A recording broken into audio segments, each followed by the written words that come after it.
নমস্কার বন্ধুরা, শান্তাস কিচেন আপনাদের সবাইকে জানাই অনেক অনেক স্বাগতম। শীত তো পড়ে গিয়েছে আর শীতের নানা সবজিও বাজারে বেরিয়ে গিয়েছে। আজ আমি শীতের টাটকা সবজি ফুলকপি দিয়ে পরোটা বানাবো। ফুলকপি দিয়ে পরোটা বানানো একদম সহজ, হয়ে যায় ঝটপট, খেতেও হয় দুর্দান্ত। এই ফুলকপির পরোটাগুলো কিভাবে বানাবো তা আপনাদের সঙ্গে শেয়ার করছি। রেসিপিটা প্রথম থেকে শেষ পর্যন্ত দেখতে থাকুন। আশা করছি রেসিপিটা আপনাদের খুব ভালো লাগবে। চলুন ফুলকপির পরোটা রেসিপিটা দেখে নিই। বন্ধুরা, ফুলকপির পরোটার জন্য এখানে ফুলকপি নিয়েছি। ফুলগুলি ছাড়িয়ে নিয়েছি। এখন জলে দিয়ে দিব।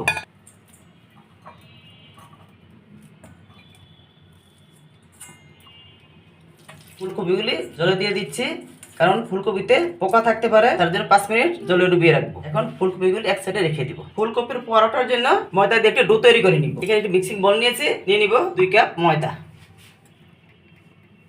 দিয়ে দিব স্বাদ মতো লবণ, দিয়ে দিব পরিমাণ মতো রিফাইন অয়েল।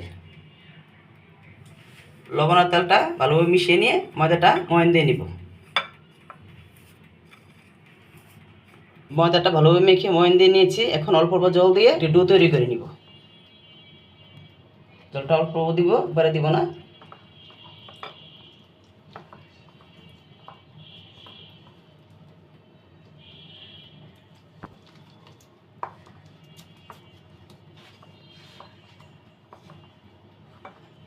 অল্প অল্প জল দিয়ে একটু ডো তৈরি করে নিয়েছি।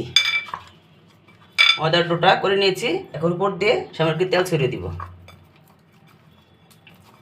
এখন ময়দার ডোটা 15 মিনিট ঢেকে রেস্টে রেখে দিব। ফুলকপিগুলি কিছুক্ষণ জলে ভিজিয়ে রেখেছি। এখন জল থেকে উঠিয়ে ভালোভাবে ধুয়ে নিব। একটি গ্রেটার নিয়েছি, গ্রেটারের সাহায্যে ফুলকপিগুলি গ্রেট করে নিব।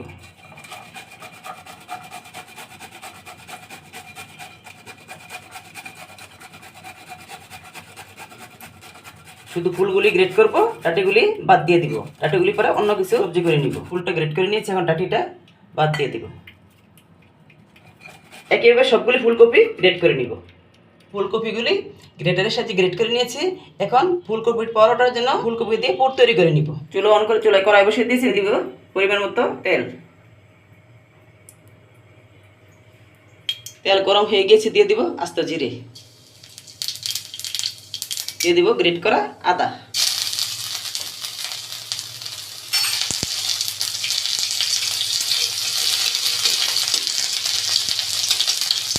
দিয়ে দেবো কাঁচামরিচ কুচি। আপনারা এই পুরটাতে পেঁয়াজ রসুন দিতে পারেন। যে ফুলকপিটা গ্রেট করে রেখেছিলাম তা দিয়ে দেবো।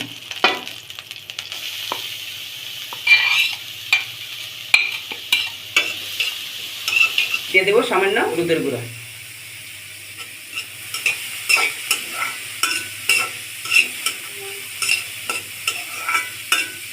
দিয়ে দেবো ভাজা জিরার গুঁড়া। দিয়ে দিব স্বাদ মতো লবণ। সব কিছু ভালোভাবে মিশিয়ে নিচের পুরটা ভাজা ভাজা করে নিব।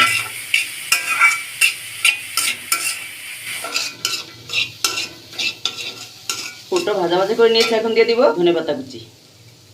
ধনেপাতাটাও পুরের সাথে ভালোভাবে মিশিয়ে নিব।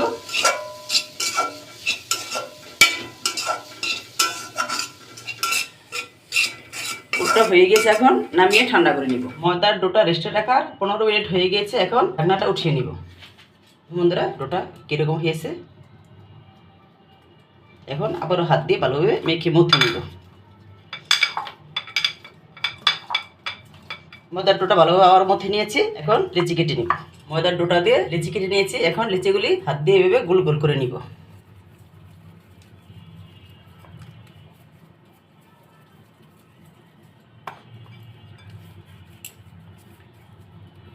সবগুলি লিচি করে নিয়েছি। এখন একটা লিচি হাতে নিয়ে চ্যাপটা করে দিব। এরপর বাটির মতো করে নিব। এখন তার মধ্যে ফুলকপির পুরটা দিয়ে দিব। পুরটা যত বেশি দেওয়া হবে পরোটাগুলি খেতে তত ভালো লাগবে। এখন পুরটা দিয়ে দিয়েছি। এখন মুড়ে নিব।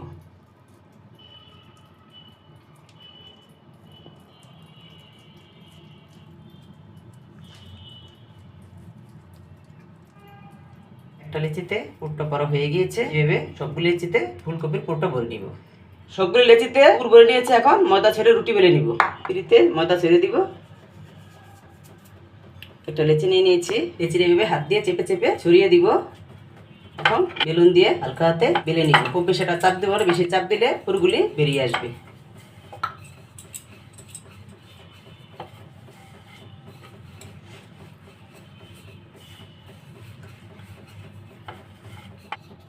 পরোটাটা বেলে নিয়েছি, এই যে এরকম ভারী করে বেলেছি। এখন রেখে দিব। সবগুলি লেচি নিয়ে একইভাবে রুটি বেলে নিব। একে একে সবগুলি পরোটা বেলে নিয়েছি, এখন ভেজে নিব। ফুলকপির পরোটাগুলো ভাজার জন্য চুলে একটি ফ্রাই প্যান বসিয়ে দিয়েছি। ফ্রাই প্যানে গরম হয়ে গিয়েছে। এখন একটা পরোটা ফ্রাই প্যানে দিয়ে দিব। তবে শুকনোভাবে 2 পিঠ উল্টে নিব, তারপর তেল দিব। পরোটাটা উল্টিয়ে দিব, আবারও ওই দিক উল্টিয়ে দিব। এখন দিয়ে দিব 1 চামচ সাদা তেল, আপনারা ঘিও দিতে পারেন। আবারও উল্টিয়ে দিব। পরোটাটা এইভাবে রুটির সাহায্যে হালকাভাবে চেপে চেপে দিবেন।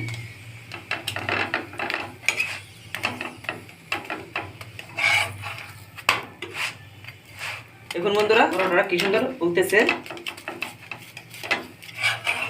উল্টিয়ে দিব।